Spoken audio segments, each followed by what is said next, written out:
चलो तो देखो तो। अस्सलाम वालेकुम दोस्तों, कैसे हो आप? उम्मीद करते हो आप खुश होंगे, मुस्कुराते होंगे, हैप्पी होंगे, शादबाद होंगे, मज़े में होंगे, इंजॉय करते होंगे। और उम्मीद ही यही करता हूँ कि आप खुश रहें, मुस्कुराते रहें, हैप्पी रहें। तो आप देख रहे हैं अपने चैनल को जो हम लोगों ने बनाया आपके लिए, आपसे मोहब्बत के लिए, प्यार के लिए। तो मेरे साथ बैठे हुए हैं हाफिज भाई, मैं आपका भाई जे भाई दोन, और ये है पट्टी भाई। अस्सलाम वालेकुम वरहमतुल्लाहि वबरकातुहू। तो आज हम बड़ी मज़ेदार, दिलचस्प, हैरान कर देने वाली और वाकई हैरान कर देने वाली वीडियो है इंडियन आर्मी पे। तो वीडियो के मतलब बताएंगे आपको हाफिज भाई। वीडियो है जी Galwan valley incident story of brave Indian army.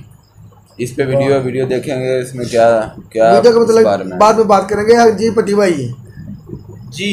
तो हमारे चैनल को सब्सक्राइब करें, हमारी वीडियो को लाइक और शेयर लाजमी कीजिएगा, एंड वाला रिएक्शन लाजमी देखिए। हाँ जी, चलो आओ वीडियो देखें।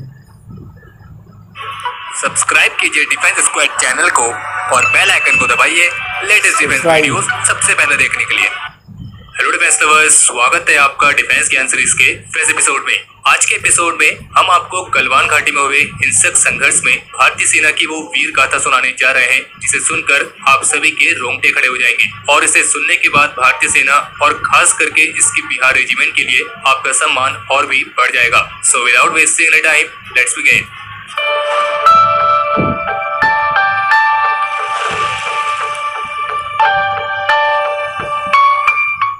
इस एपिसोड में हम आपको गलवान घाटी की जिस वीर गाथा के बारे में बताने जा रहे हैं, ये हमने कुछ टॉप सोर्सेज से प्राप्त की है। और उन्हीं के मुताबिक 15 और 16 जून की रात को गलवान घाटी में बिहार रेजिमेंट की चीनी सेना पर किए गए हमले को सैन्य इतिहास के सबसे साहसिक और घातक हमले के तौर पर जाना जाएगा। डिफेंस अपडेट्स में हम आपको यहाँ तक तो बता चुके हैं कि 15 जून की रात को जो विवाद हुआ था, उससे पहले भारत और चीन की सेनाओं के कर्नल लेवल्स के ऑफिसर्स के बीच गलवान घाटी की पेट्रोलिंग पॉइंट 14 पर एक मीटिंग हुई थी। और 15 जून यानी कि सोमवार की इस मीटिंग में भारत का प्रतिनिधित्व किया था 16 बिहार रेजिमेंट के कमांडिंग ऑफिसर कर्नल संतोष बाबू ने, क्योंकि उनकी यूनिट 16 बिहार इसी पेट्रोलिंग पॉइंट 14 पर तैनात थी। और फिर इस मीटिंग में चीन के कर्नल ने पेट्रोलिंग पॉइंट 14 पर बने अपने टैंक को हटाने पर सहमति दे दी थी। और असल में ये टैंक चीन की पीपल्स लिबरेशन आर्मी की एक ऑब्जर्वेशन पोस्ट थी, जहां से दुर्बुक, शोक और डीबीओ यानी कि दौलत बैग ओल्डी रोड की निगरानी की जा सकती थी। और ये पोस्ट एक ऊंचे पहाड़ पर थी और चीनी सेना के अधिकार क्षेत्र में थी। पर चूंकि दोनों देश एक एग्रीमेंट से बंधे थे, तो इसीलिए इस विवादित क्षेत्र में पेट्रोलिंग तो की जा सकती थी, लेकिन दोनों में से किसी की भी सेना यहाँ पर किसी भी तरह का स्थायी या फिर अस्थायी पोस्ट नहीं बना सकती थी। और चूंकि चीनी सेना ने यहाँ पे अपना एक अस्थायी ऑब्जर्वेशन पोस्ट बनाया था, तो इंडियन आर्मी ने इसी पोस्ट का विरोध किया था। और इस मीटिंग में यही तय हुआ था कि भारतीय सैनिक भी इस टकराव वाली जगह से थोड़ा पीछे हट जाएंगे और चीनी सैनिक भी अपने इस पोस्ट को हटा लेंगे। और फिर ऐसे में जब शाम के वक्त कर्नल संतोष ने एक मेजर रैंक के ऑफिसर्स के नेतृत्व में 12 पर्सन्स के पेट्रोलिंग पार्टी को ये देखने के लिए भेजा कि चीनी सेना ने अपनी पोस्ट हटाई है या नहीं, तो यही पेट्रोलिंग पार्टी जब वहां पे पहुंची तो उन्होंने ये पाया कि चीनी सेना ने अपने स्टैंड टुमा ऑब्जर्वेशन पॉइंट को नहीं हटाया है। और जो ये पेट्रोलिंग पार्टी थी, ऐसा लगता है कि ये अपने साथ कोई हथियार लेकर नहीं गई थी, और यही वजह है कि चीनी सैनिकों ने इन भारतीय सैनिकों को बंधक बना लिया था। हालांकि जो एक पहले रिपोर्ट आई थी उसके मुताबिक चीनी सैनिकों ने 12 नहीं बल्कि 10 भारतीय सैनिकों को बंधक बनाया था। और फिर जैसे ये खबर कर्नल संतोष को लगी, तो वे अपने 2 जवानों के साथ सीधे चीनी खेमे में ही पहुंच गए थे। और उन्हें उम्मीद थी कि वे वहां पे जाके बातचीत के जरिए अपने सैनिकों को रिहा करा लेंगे। और यही वजह है कि वे अपने 2 जवानों के साथ पहाड़ पर बनी उस चीनी पोस्ट पर पहुंच गए। लेकिन चीन के कैंप में पहुंचते ही कर्नल संतोष और उनके जवानों की कहासुनी हो गई। ज्यादा संख्या में मौजूद चीनी सैनिकों ने कर्नल संतोष और उनके कुछ सैनिकों को घेर लिया और लाठी, डंडों और कटीली तार वाली रॉड से उन पर हमला बोल दिया। और अचानक हुए इसी हमले में कर्नल संतोष और उनके 2 साथी वीर गति को प्राप्त हुए। और बता दें कि किसी भी यूनिट के लिए उनका कमांडिंग ऑफिसर एक पिता के समान होता है। और यही वजह है कि अपने सीयू की मौत की खबर सुन के 16 बिहार रेजिमेंट के सभी सैनिक काफी गुस्से में आ गए। और फिर सेकंड इन कमांड और 2 युवा ऑफिसर्स ने इस यूनिट की जिम्मेदारी संभाली। और इन तीनों ऑफिसर्स ने बिहार रेजिमेंट के घातक कमांडोज के साथ चीनी कैंप पर ऐसा हमला बोला कि चीनी सेना उसे कभी भी भूल नहीं पाएगी। और इस दौरान उनका साथ दिया फील्ड रेजिमेंट यानी कि तोपखाने के सैनिकों ने, जो उस वक्त वहां पे तैनात थे। और अब तक आधी रात गुजर चुकी थी और मंगलवार शुरू हो चुका था और समय आ गया था कि अब चीनी सैनिकों को मालूम पड़े कि उनका मुकाबला देश की उस सेना से है जो पूरी दुनिया भर में अपने शौर्य और वीरता के लिए जानी जाती है। लेकिन कर्नल संतोष के इस बलिदान के बाद पूरी बिहार पलटन का खून खौल उठा था और 16 बिहार के सेकंड इन कमांड जो कि लेफ्टिनेंट कर्नल रैंक के ऑफिसर थे और 2 कैप्टन लेवल के ऑफिसर्स के साथ करीब 300 सैनिकों ने चीनी कैंप पर रात में ही हमला बोल दिया था। हालांकि पहाड़ पर बैठे चीनी सैनिकों ने भारतीय सैनिकों पर जमकर पत्थरबाजी की थी, लेकिन ये 16 बिहार रेजिमेंट के वीर सैनिक उस खेमे तक पहुंच गए और जय बजरंगबली और बिरसा मुंडा की जय वाले अपने युद्ध घोष के साथ 16 बिहार के इन वीर जवानों ने चीन के कैंप में आग लगा दी। और इस बार भारतीय सैनिक भी लाठी डंडे और बैनर से लैस थे और इस दौरान हमला राइफल की बट से भी किया गया। हालांकि दोनों देशों के बीच एग्रीमेंट होने की वजह से इस विवाद में कहीं से भी गोली नहीं चली थी, लेकिन इसके बावजूद भारतीय सेना ने ऐसा हमला किया कि चीनी खेमे में पूरी तरीके से हड़कंप मच गया और ये जो लड़ाई है ये कई घंटे तक चली थी और ये कुछ ऐसा था कि मानो स्वयं बजरंगबली लंका दहन करने के लिए आ गए हैं। और सोर्सेस के मुताबिक इस संघर्ष में 16 बिहार रेजिमेंट के घातक कमांडोज की प्लेटून ने कम से कम 15 चीनी सैनिकों की गर्दन तोड़ दी थी और जिसके चलते उन चीनी सैनिकों ने मौके पर ही दम तोड़ दिया था और कई चीनी सैनिकों के तो सिर पत्थर से भी कुचले गए थे। हालांकि जो चीनी सैनिक हैं ये पहले से ही तैयार थे और हमले के दौरान इन्होंने खास तरह की रायट गियर्स यानी कि दंगे के दौरान पहने जाने वाले फुल बॉडी प्रोटेक्टर से लैस थे, जिसके चलते लाठी डंडों का उन पर कोई खास प्रभाव पड़ने वाला नहीं था। और यही वजह है कि भारतीय सैनिकों ने उनकी गर्दन ही तोड़ दी और कईयों के तो सिर पत्थर से कुचल दिए। बता दें कि घातक प्लेटून जो कि घातक कमांडोज के नाम से जानी जाती है, ये इंडियन आर्मी की हर एक इन्फेंट्री बटालियन में होती है और एक घातक प्लेटून में कम से कम 20 कमांडोज होते हैं और ये घातक कमांडोज की प्लेटून एक शॉक ट्रूप्स की तरह काम करती है और इन 20 घातक कमांडोज में एक commanding captain, 2 non commission officers और कुछ स्पेशलाइज सोल्जर्स जैसे कि sniper team, light machine Gunners, medics और रेडियो ऑपरेटर्स होते हैं और जो बाकी के कमांडोज होते हैं वो एक असॉल्ट ट्रूपर्स की तरह काम करते हैं। और 2016 में पीओके में जो सर्जिकल स्ट्राइक की गई थी उसमें पैरा स्पेशल फोर्सेस के कमांडोज के साथ साथ 6 बिहार के घातक प्लेटून के कमांडोज भी शामिल थे और इंडियन आर्मी कमांडोज की ये टुकड़ी अपने नाम के अनुरूप ही घातक होती है। बाकी अगर आपको घातक कमांडोज के बारे में डिटेल में जानना है तो इसके बारे में हमने ऑलरेडी वीडियोस बनाई हैं, जिनका लिंक आपको इस वीडियो के आई बटन में मिल जाएगा। और फिर से वापस आते हैं इस हिंसक विवाद पर। तो जहां 16 जून मंगलवार की सुबह भारतीय सैनिक चीनी सैनिकों को ईंट का जवाब पत्थर से दे रहे थे, तो उसी दौरान जिस पहाड़ी पर चीन का ये कैंप लगा था वो भारत और चीन के सैनिकों के भार से टूटकर ही नीचे गिर गया और उसके साथ ही दोनों तरफ के सैनिक भी नीचे बहती हुई बर्फ के समान ठंडी गलवान नदी में आ गिरे और इस नदी में गिरने और ज्यादा ठंड लगने की वजह से दोनों तरफ के सैनिक काफी बड़ी तादाद में हताहत हुए, जिसमें जहां हमारे 20 जवान वीर गति को प्राप्त हुए, 18 पूरी तरीके से घायल हुए और जबकि 58 को कुछ मामूली चोटें आई थी। लेकिन 16 बिहार के इस वीर जवानों के हमले में चीन सेना को भी बहुत जबरदस्त नुकसान हुआ था और चीन के कम से कम 40 सैनिकों की जान गई है और 100 से 150 सैनिक घायल हुए हैं और कई सारे चीनी सैनिकों का शव तो गलवान घाटी की धारा को रोक कर निकाला गया है। और अभी एक ऐसी भी रिपोर्ट आई थी कि चाइना ने गलवान नदी के बहाव को कम किया है, तो असल में ये बहाव खास करके चीन ने अपने सैनिकों के शव को निकालने के लिए कम किया था, क्योंकि ये गलवान नदी अक्साई चीन से भारत के पूर्वी लद्दाख में बहने वाली श्योक नदी में मिलती है। और जैसे कि पिछले डिफेंस अपडेट में हमने आपको बताया था कि former army chief general VK Singh retired, उन्होंने भी ये दावा किया है कि जिस तरह चीनी सेना ने हमारे 10 भारतीय सैनिकों को बंधक बनाया था, ठीक वैसे ही भारतीय सेना ने भी चीनी सैनिकों को बंधक बनाया था। फिर बातचीत के बाद उन सैनिकों को छोड़ दिया गया था। हालांकि इंडियन आर्मी ने अभी तक इस तथ्य की पुष्टि नहीं की है।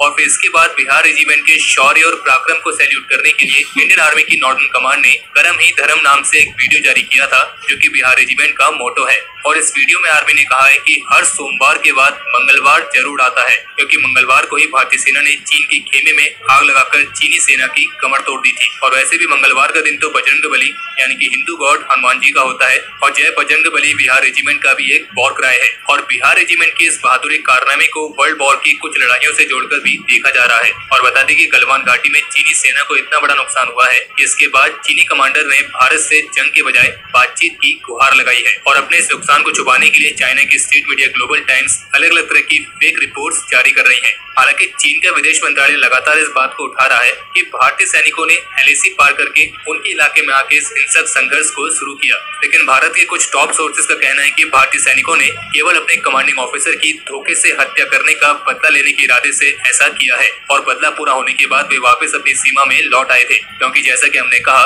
कि किसी भी यूनिट के लिए उनका सीईओ एक पिता के समान होता है और अगर उनके पिता को ही कोई इतना बड़ा नुकसान पहुंचाएगा तो बदला लेना तो बनता है। और अंत में हम उन सभी से अनुरोध करना चाहेंगे जो समय समय पर इंडियन आर्म फोर्सेस की काबिलियत पर तरह तरह के सवाल उठाते हैं। आप ये मत भूलिए कि 1947 के बाद से आज तक अगर आप अपने घरों में सुरक्षित बैठे हैं, ये सवाल कर पा रहे हैं और वो केवल इसलिए क्योंकि हमारे भारतीय सैनिक सीमा पर इस देश की सुरक्षा कर रहे हैं। और हमारा दिल से सलाम है इन सभी वीर जवानों। जी जो व्यूवर्स ये वीडियो देखी हमने और आपने भी हमारे साथ देखी, इसमें जो संघर्ष हुआ था इंडिया और चीन का, उसके बारे में काफ़ी सारी इन्होंने रोशनाई डाली है इस वीडियो पर कि गलवान सिटी गलवान नदी में क्या हुआ।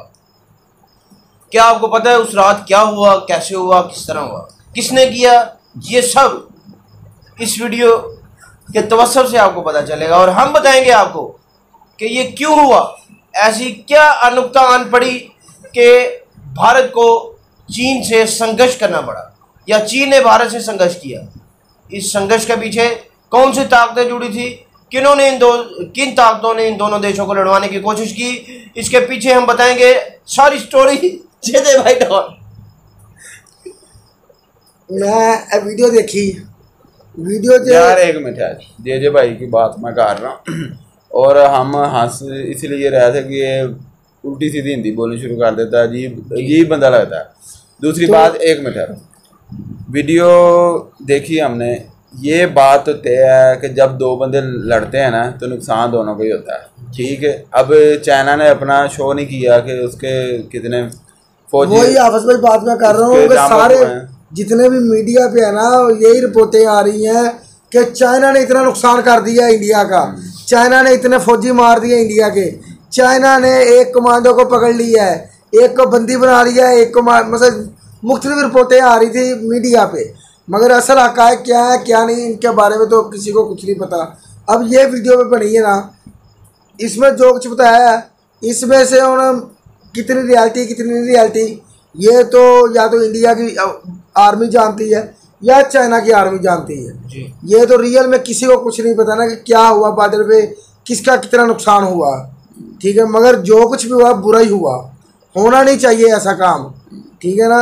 हम सारे मुल्क हैं, एक साथ एक जुड़ के बैठे हुए हैं, तो इकट्ठे अगर ये मसला बातचीत से हल होता है। देखें उन्होंने बताया कि बाद में जब उन्होंने कमांडर मार दिया तो फिर उसके बाद भी बातचीत पे बात हो रही है, तो क्यों ना पहले ही बातचीत पे हल निकाल लें कि बातचीत करके ही इसका हल निकाला जाए, ठीक है। कुछ मीडिया हिंदुस्तान की सपोर्ट कर रहा है, कुछ मीडिया चाइना की सपोर्ट कर रहा है, कुछ मुल्क कंट्री वो इंडिया की सपोर्ट कर रहे हैं और कुछ चाइना की सपोर्ट कर रहे हैं, ठीक है ना। हम ये नहीं कहते कि सिर्फ हिंदुस्तान और चाइना की ही ये जंग होगी, नहीं, मगर जंग मैं तो कहता हूँ होनी नहीं चाहिए।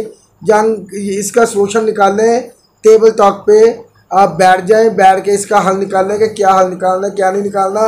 अगर ये जो भी मसला हुआ ना ये गलत हुआ है, और जो इस वीडियो में हमने देखा है इसमें कितनी सच्चाई है कितनी नहीं सच्चाई ये आप लोग हमें बताएंगे, क्योंकि हमने तो सिर्फ मीडिया पे ही देखा है ना, ये भी एक मीडिया है, आप अपने देश में बैठे हैं, आपको इस बारे में ज़्यादा ये भी एक मीडिया है, ठीक है। हम टीवी पे भी मीडिया की बातें सुनते हैं, ठीक है। मुख्तलिफ चैनल पे इंडिया की बातें सुने तो इंडिया कहता है ऐसे हो गया, चाइना की बातें सुनो चाइना कहता है जी हमने ऐसे कर दिया।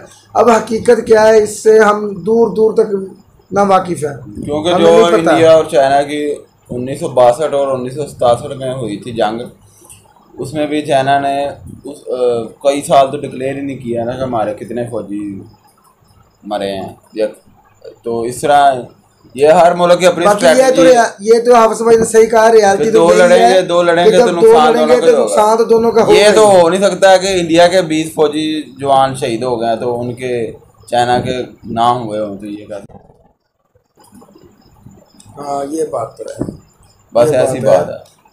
बाकी ये बात है जो भी हुआ ये तो रियलिटी का आपको पता होगा यार, आप हमें बता सकते हैं कि असल हक़ाइक़ क्या हैं, क्योंकि हमें तो पता नहीं, हम तो जिस तरह की बातें सुनते हैं। अब इसकी बातें सुनी हमने, ये भी देखी वीडियो देखी, ये भी हमारे लिए एक मीडिया है, ठीक है। इसी तरह हम जिधर भी देखते हैं अखबार न्यूज़ पढ़ते हैं न्यूज़ सुनते हैं न्यूज़ पढ़ते हैं सब कुछ करते हैं ना, तो ये भी एक मीडिया है। असल हक़ाइक़ से हम दूर दूर तक ना वाकिफ़ है, हमें नहीं कुछ भी पता है क्या असल मामलात क्या हैं। बाकी मीडिया में ज़्यादातर झूठ ही बोला जाता है। हाँ जी, बाकी रियल चीज़ है ना वो इंडियन आर्मी को पता है या चाइना आर्मी को पता है। हाँ जो बॉर्डरों पे फौजी है ना, जो बॉर्डरों में फौजी जिन्होंने ये लड़ाई लड़ी है, ये जंग लड़ी है, असल उन्हें पता है हक़ाइक़ सारे। हमने फेसबुक पे सोशल मीडिया पे बहुत सारी इंडियन आर्मी की ऐसी वीडियो देखे हैं जो नाकाबिले बर्दाश्त है, नहीं देखी जा सकती हैं, ठीक है ना, जो देखी है हमने, ठीक है। इसी तरह चाइना आर्मी की, मगर असल हक़ाइक़ का तो कुछ नहीं पता ना, कुछ नहीं कह सकते हम कि क्या है असल हक़ाइक़ क्या नहीं है हक़ाइक़, ठीक है। अगर चाइना एक एक न्यूक्लियर पावर रखता है ना, तो इंडिया भी एक न्यूक्लियर पावर रखता है, ठीक है।